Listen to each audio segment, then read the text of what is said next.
जय हिंद दोस्तों, वंदे मातरम। दोस्तों, अपने देश में एक कहावत खूब प्रचलित है कि धोबी का कुत्ता ना घर का ना घाट का। फिलहाल यही हालत पश्चिम बंगाल की पूर्व मुख्यमंत्री ममता बनर्जी की दिखाई दे रही है। राजनीतिक तौर पर ममता दीदी की हालत पूरी तरीके से खस्ता हो चुकी है। तकरीबन 1.5 दशक तक पश्चिम बंगाल की सत्ता पर काबिज होने के बाद में आज ममता दीदी को कोई पूछ नहीं रहा है।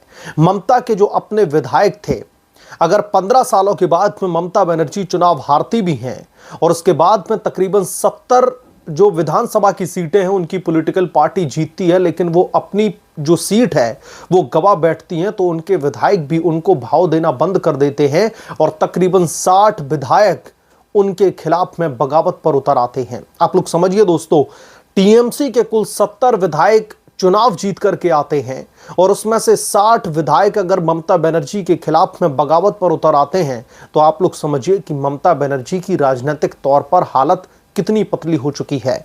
इतने नहीं, 20 ऐसे सांसद हैं जो ममता बनर्जी के खिलाफ में बगावत का मूड बना चुके हैं। तो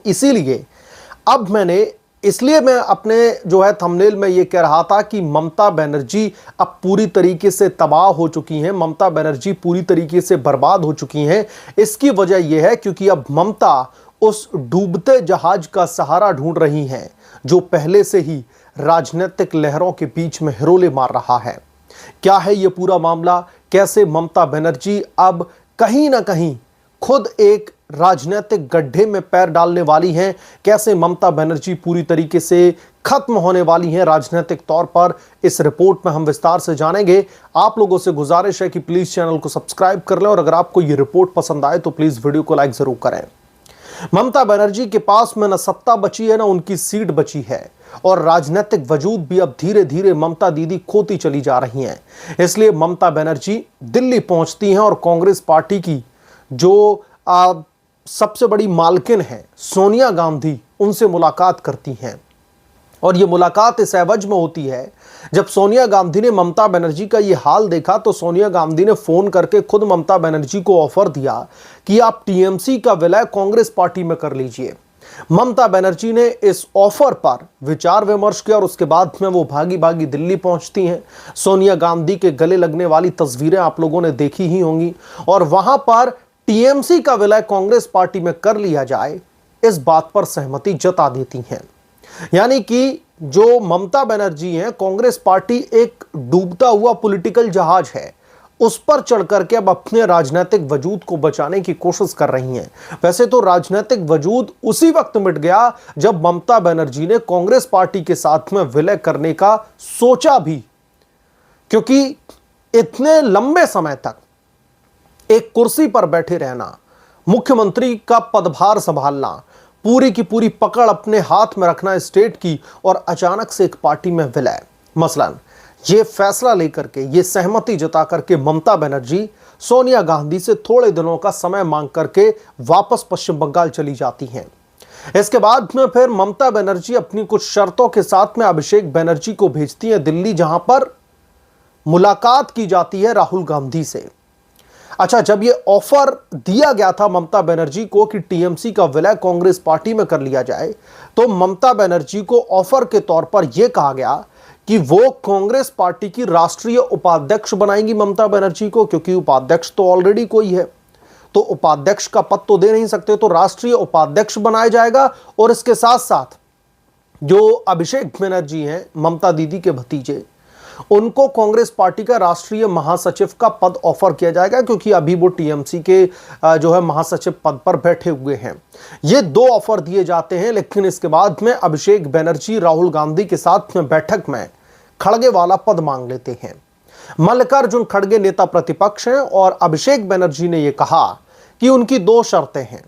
पहली शर्त है कि ममता बनर्जी को खड़गे वाला पद दो, यानी कि नेता प्रतिपक्ष का पद दिया जाए। आप लोग समझिए कितना बड़ा जो है पद मांग रहे हैं अभिषेक बनर्जी, और इसके साथ साथ ये कहने लगे कि उनको राज्यसभा से सांसद भेजें। राज्यसभा से सांसद बनाने की वजह यह है क्योंकि नेता प्रतिपक्ष बनने की योग्यता अभी ममता बनर्जी के पास में नहीं है। योग्यता एज इन पद नहीं है उनके पास में, उसके लिए उनको जो है पार्लियामेंट का सदस्य बनना पड़ेगा। तो इसलिए राज्यसभा सांसद की मांग की गई पद की, और कांग्रेस पार्टी नेता प्रतिपक्ष उनको बनाए। जैसे ही ये बात मीडिया में आती है, कांग्रेस पार्टी में भी खलबली मच जाती है। कांग्रेस पार्टी में भी बगावती सुर उठने लगते हैं, क्योंकि मल्लिकार्जुन खड़गे जिस पद पर बैठे हुए हैं, क्या वो इतनी आसानी से वो पद को छोड़ देंगे? जवाब है नहीं। इसलिए कांग्रेस पार्टी में भी खलबली मच जाती है। कांग्रेस पार्टी में क्या कुछ खलबली मची हुई है, बगावत क्यों उठ रही है, उसके बारे में हम किसी और दिन चर्चा करेंगे। लेकिन फिलहाल ममता बनर्जी की दोस्तों हालत देखिए। जो ममता बनर्जी तकरीबन 1.5 दशक तक सत्ता पर काबिज रहती हैं, अपने हिसाब से बंगाल को चलाती हैं, पूरा का पूरा कंट्रोल उनके हाथ में रहता है, आज वही ममता बनर्जी दर दर की ठोकरें खा रही है। इसलिए मैंने वीडियो के इनिशियल फेज में कहा कि पश्चिम बंगाल की राजनीति में ममता दीदी की हालत धोबी का कुत्ता घर का ना घाट जैसी हो चुकी है, यानी कि उनको कोई पूछ नहीं रहा है। उनकी बेकदरी हो चुकी है पूरी तरीके से, क्योंकि 70 विधायक जो ममता बनर्जी के नेतृत्व में जीत करके आए, उन 70 विधायकों में से 60 विधायक खुद ममता बनर्जी के खिलाफ में आंखें तरेर रहे हैं। वो ममता बनर्जी उनकी आंखों में नहीं सो आ रही हैं। 70 में से 60 विधायक, जो मैंने कहा था कि कुछ उंगलियों पर गिने चुने विधायक रह जाएंगे ममता बनर्जी के साथ में। और ममता बनर्जी को भी अब इसलिए लग रहा है कि अभी अगर पार्टी बच नहीं रही है, सब कुछ पूरी तरीके से तबाह हो जा रहा है, तो कम से कम विलय करके कुछ पद ही ले लिया जाए, अपना राजनीतिक वजूद बचाया जाए। और वैसे भी राजनीतिक वजूद तो मिट ही जाएगा जिस पार्टी से अलग होकर के टीएमसी का निर्माण किया जाता है। एक बार फिर से टीएमसी का विलय उसमें किया जाना है। इसीलिए कहा जाता है कि राजनीतिक असीमित संभावनाओं का खेल है।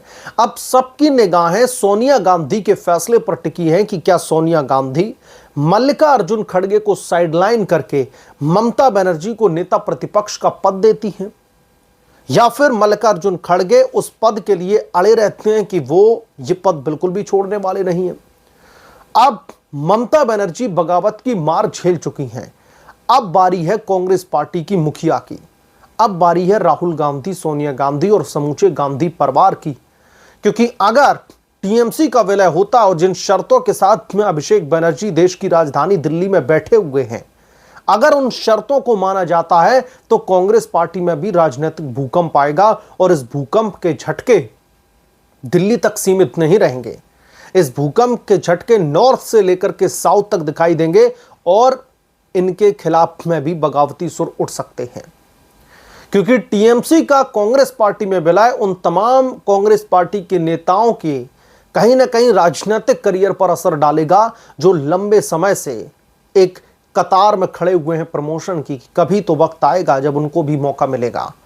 लेकिन क्या करें, ममता बनर्जी की भी मजबूरी है। अभी तक कंफर्मेशन ये नहीं निकल कर आया कि विलय हो जाएगा, लेकिन एक तरीके से ममता बनर्जी सहमति जता चुकी हैं विलय पर। बस कुछ शर्तों पर सुई अटकी हुई है। वो शर्तें मानते ही ये टीएमसी अपना वजूद खो बैठेगी, ममता बनर्जी अपना वजूद खो बैठेंगी। ममता बनर्जी अब पूरी तरीके से राजनीतिक तौर पर बर्बाद हो चुकी हैं। भारतीय जनता पार्टी ने एक ऐसा करारा तमाचा मारा है बंगाल की राजनीति में टीएमसी के मुंह पर कि एक ही तमाचे से राजनीतिक अखाड़े में टीएमसी का पूरा उच्च नेतृत्व राजनीतिक अखाड़े में चारों खाने चित हो गया। ममता बनर्जी दोबारा उठने की स्थिति में नहीं बची। वो हाल भारतीय जनता पार्टी ने एक ही झटके में कर दिया। अब देखना दिलचस्प होगा कि टीएमसी का विलय कांग्रेस पार्टी में कब होता है और क्या यह फैसला ममता बनर्जी की खोई हुई साख को लौटा सकता है।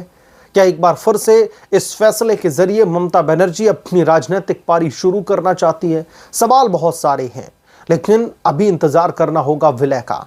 देखना दिलचस्प होगा कि ममता बनर्जी और कांग्रेस पार्टी के बीच की जो ट्यूनिंग की जो बात कही जा रही है वो बैठ पाती है या फिर नहीं। बहरहाल इस मामले पर आपकी क्या राय है, आपका क्या पॉइंट ऑफ व्यू है, हमें कमेंट करके जरूर बताएं। जल्द मिलूंगा किस दूसरे बड़े अपडेट के साथ में, तब तक के लिए धन्यवाद। अगर आप लोग चैनल पर नए हैं तो प्लीज चैनल को सब्सक्राइब करें, साइड बने बेल आइकन को जरूर प्रेस करें, ताकि जब भी मैं कोई बड़ी खबर लेकर के आऊं तो इसकी जानकारी सबसे पहले आपको मिले।